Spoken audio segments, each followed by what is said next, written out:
Reach Mercury Media.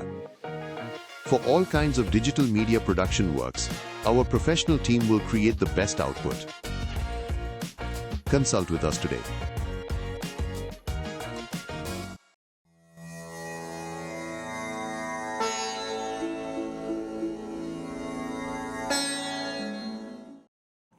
ஓம் சரணாகத தீனார்த்த பரித்ராண பராயணே சர்வஸ்யார்த்திகரே தேவி நாராயணி நமோஸ்துதே.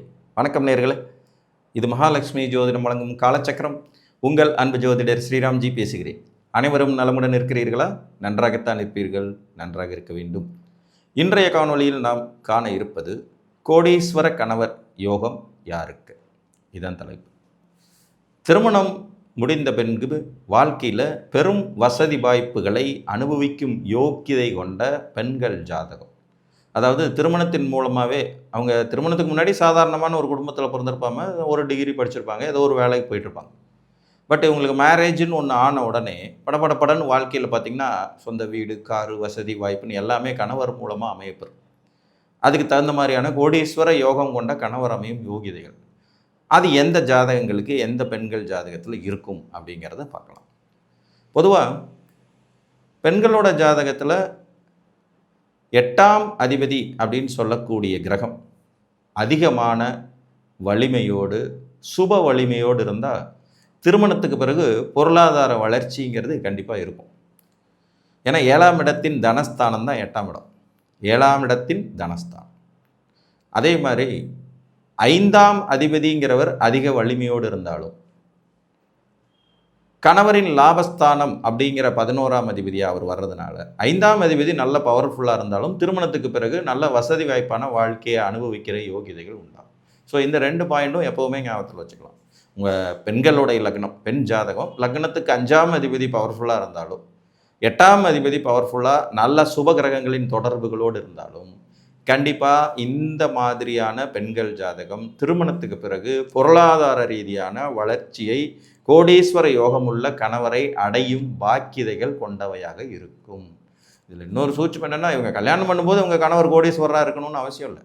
இவங்களை கல்யாணம் பண்ணின உடனே அவங்களுக்கு அந்த யோகங்கள் வேலை செய்ய ஆரம்பிச்சோம். இப்போ ஒரு மகர லக்ன ஜாதகத்தை எடுத்துக்குவோம். இவங்களுக்கு 5ஆம் அதிபதி சுக்கிரன் 3ஆம் இடத்துல உச்சமாக இருக்கார். 5ஆம் அதிபதி சுக்கிரன் 3ஆம் இடத்துல உச்சமாக இருக்கார். 8ஆம் அதிபதி சூரியன் 4ஆம் இடத்துல உச்சமாக கூட புதனோடு சேர்ந்து புதாதித்ய யோகம் கொடுத்தபடி இருக்கார். 5 கூடைய சுக்கிரனும் வலுவாக இருக்கார், 8 கூடையவரும் வலுவாக இருக்கார். இவங்க பிறந்தது ஒரு சாதாரணமான குடும்பத்தில், மாஸ்டர் டிகிரி வரைக்கும் முடித்தாங்க. ஒரு நல்ல ப்ரைவேட் கம்பெனியில் வேலைக்கு சேர்ந்தாங்க. அதன் பிறகு அதே கம்பெனியில் வேலை செய்கிற ஒருத்தரை விரும்பி கல்யாணம் பண்ணிக்கிட்டாங்க. திருமணம் முடிந்த காலத்துக்கு பிறகு பார்த்திங்கன்னா கணவர் சாதாரணமாக இவங்க கூட வேலை பார்க்குறவர் தான். திருமணம் முடிந்த காலத்துக்கு பிறகு பார்த்திங்கன்னா இருவரும் இணைந்து ஒரு ஸ்டார்ட் அப் கம்பெனி மாதிரி சின்னதாக ஒன்று ஆரம்பிக்கலான்னு ஆரம்பித்தாங்க. அது பார்த்திங்கன்னா பெரிய லெவலில் வளர்ச்சி அடைஞ்சு இன்றைக்கி பார்த்திங்கன்னா வருஷத்துக்கு 200 கோடி ரூபாய்க்கு மேலே டர்ன் ஓவர் பண்ணுற ஒரு பெரிய கம்பெனியாக மாறிடுச்சு. இவைகள் அனைத்தும் கடந்த 20 ஆண்டுகளில் நடந்த நிகழ்வு தான். அவங்க ஃபேமிலி, எனக்கு தெரிஞ்ச ஃபேமிலி. இந்த மகர லக்னத்தில் பிறந்து 3ல் உச்ச சுக்கிரனும் 4ல் உச்ச சூரியனும் இருக்க 5ஆம் அதிபதியாகவும் 8ஆம் அதிபதியாகவும் வலுப்பெறும்போது ஆஃப்டர் மேரேஜில் இவர்கள் மிக பெரும் வெற்றியாளர்களாக திகழ்கிறாங்க. ஸோ இந்த அமைப்பு உங்களுக்கு புரியணுங்கிறதுக்காக இந்த விளக்கத்தை நான் சொன்னேன். இன்னொரு உதாரணமும் பார்க்கலாம். ஒரு தனுசு லக்ன பெண்மணி, இவங்களுக்கு 5ஆம் இடத்துல செவ்வாய் மறையாமல் ஆட்சி பெற்று இருக்கார். தனுசு லக்னம் கணவரை குறிக்கக்கூடிய கிரகமான செவ்வாய் 5ஆம் இடத்துல ஆட்சி பெற்று வலுவோடு இருக்கார். இவருக்கு லக்னத்திலேயே குரு இருந்தபடி செவ்வாயை பார்த்துட்ருக்கார். இப்போ செவ்வாய்க்கு சுக்கிரனுடைய தொடர்பு இல்லை, ஆனால் அவர் பரணி நட்சத்திரத்தில் அமர்ந்திருக்கிறார். சுக்கிரனுடைய தொடர்பு நேரடியாக இல்லை, சுக்கிரன் பார்க்கவில்லை. ஆனாலும் செவ்வாய் மேசத்தில் ஆட்சி பெற்று பரணி நட்சத்திரம் சுக்கிரனுடைய நட்சத்திரத்தில் இருக்கார். இவங்க கல்யாணம் பண்ணிக்கிட்டது சாதாரணமான ஒரு பையனை தான் இப்போ வீட்டில் பெற்றவங்கெல்லாம் பார்த்து கல்யாணம் பண்ணி வச்சதான். கல்யாணத்தின் போது ஜாதகருக்கு ஒரு பெரும் பொருள் வசதி வாய்ப்பு அதெல்லாம் எதுவுமே இல்லை, நார்மலான ஒரு லைஃப் ஸ்டைல் தான். பட் திருமணத்துக்கு பிறகு நீண்ட காலம் இழுபறியில் இருந்த கணவர் குடும்பம் சார்ந்த ஒரு கோர்ட்டு கேஸு முடிவு பூர்வீக சொத்துக்கள் அவங்களுக்கு கிடைக்கவே கிடைக்காதுன்னு நினச்சிட்டு இருந்த ஒரு பூர்வீக சொத்துக்கள் எதிரி தரப்பே, அதாவது இவங்க கணவருடைய பெரியப்பா அவங்க தரப்பே விட்டு கொடுத்து அவங்களுக்கு கிட்டத்தட்ட பார்த்திங்கன்னா 6 கோடி ரூபாய் சொத்து கொடுத்துட்றாங்க விட்டு கொடுத்து. அப்போ அந்த ஒரு இது வந்தபோது இவர் ஒரே பையன், இவங்க கல்யாணம் பண்ணிக்கிட்ட கணவர் ஒரே பையன். அப்போ ஆட்டோமேட்டிக்காக அந்த இதில் அவங்க கோடீஸ்வரன் ஆகிறாங்க. ஸோ இதில் எந்த அமைப்புகளில் வேண்டுமானாலும் இது கிடைக்கும் அப்படிங்கிறதுக்காக தான் இந்த விளக்கம் சொன்னேன். தனுர் லக்னம், குரு பார்வையில் செவ்வாய் 5ஆம் இடத்துல, 5ஆம் இடத்து அதிபதி செவ்வாய் வந்து சுக்கிரனுடைய நட்சத்திரத்தில் இருக்க சாதாரண குடும்பத்தில் மனம் முடித்த இந்த பெண்ணுக்கு திருமணத்துக்கு பிறகு கணவர் குடும்பம் சார்ந்த சொத்துக்களின் பிரச்சனை முடிவுக்கு வந்ததுனால், அது முடியவே முடியாது, வரவே வராதுங்கிற முடிவில் இருந்த இவர்களுக்கு அது முடிவுக்கு வந்ததுனால கணவரின் பூர்வீக சொத்து என்கின்ற அடிப்படையில் இவங்க கோடீஸ்வரங்களாக. ஸோ இந்த மாதிரியான அமைப்புகளில் கூட கிடைக்கப்பெறும். புரியுதுங்களா? ஸோ கிரகங்கள் எப்போதும் சரியான நேர்கோட்டில் அமைய பெற்றிருந்தால் கட்டாயம் அது தனது வேலைகளை செய்துவிடும். ஒரு பெண்மணியுடைய ஜாதகத்தில் 5ஆம் இடம் நல்லா இருக்கிறது, செவ்வாய் நல்லா இருக்கிறது, செவ்வாய் குரு சுக்கிர தொடர்புகளோடு இருக்கிறது, 8ஆம் அதிபதி நல்ல வலுவோடு இருக்கிறது, இதெல்லாம் வந்து பார்த்திங்கன்னா திருமணத்தில் கோடீஸ்வர கணவனை அடையும் யோகிதைகள் கொண்ட சூட்சும விதிகளாகும்.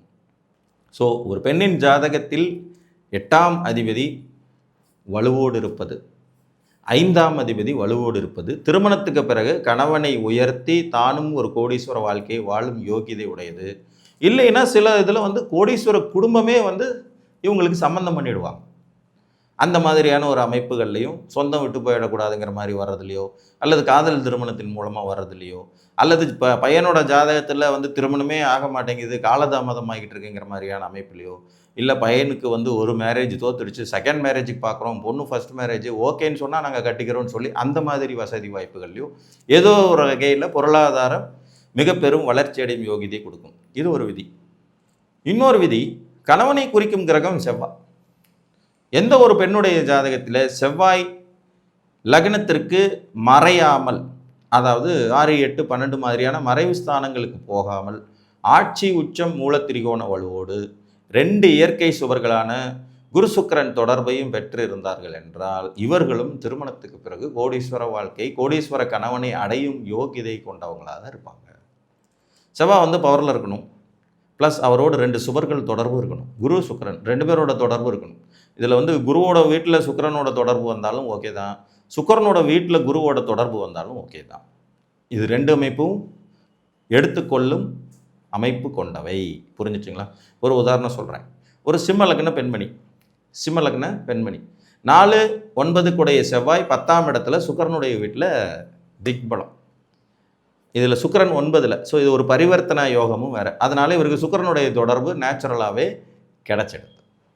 இந்த ஜாதகத்திற்கு விருச்சிகத்தில் அமர்ந்தபடி குரு பகவான் அந்த செவ்வாயை பார்த்துக்கிட்டு இருக்கார். சுக்கிரன் செவ்வாய் பரிவர்த்தனையும் வந்துடுது, குருவின் பார்வையும் வந்துடுது. சிம்ம லக்ன பொண்ணு, செவ்வாய் திக்பலமாகி குரு சுக்கிரன் 2 பேரோட தொடர்பையும் வர நல்ல உயர்ந்த அந்தஸ்து பதவியில் உள்ள ஒரு கணவர் அமைஞ்சார். அவருக்கு வந்து பார்த்திங்கன்னா சம்பளமே மாதம் 10-15 லட்ச ரூபாய்க்கு மேலே.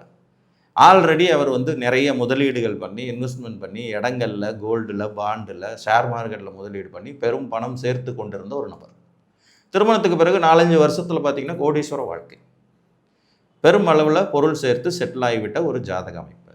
ஸோ இதுதான் அந்த சூட்சமம். பெண்ணின் ஜாதகத்தில் 5ஆம் அதிபதி வலுத்திருந்தாலும் 8ஆம் அதிபதி வலுத்திருந்தாலும் அற்புதமான வளர்ச்சியுடைய பொருளாதார வெற்றியை தரக்கூடிய கணவர் கிடைக்கிறாரு.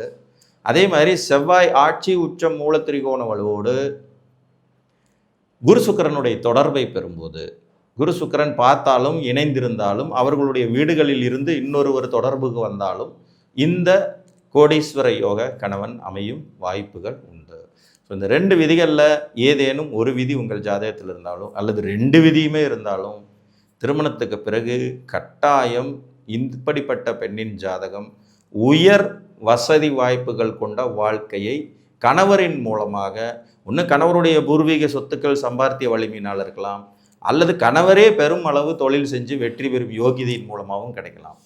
அந்த 2 அமைப்புகளில் எப்படியோ ஒன்று கிடைத்து வாழ்க்கையில் வசதி வாய்ப்புகளை பெற்று கோடீஸ்வர வாழ்வார்கள் என்பது நிதர்சனமான உண்மை என்று கூறி மீண்டும் ஒரு காணொளியில் உங்களை வந்து சந்திக்கும் வரை உங்களிடமிருந்து அன்புடன் விடைபெற்றுக் கொள்வது உங்கள் அன்பு ஜோதிடர் ஸ்ரீராம்ஜி. நன்றி, வணக்கம்.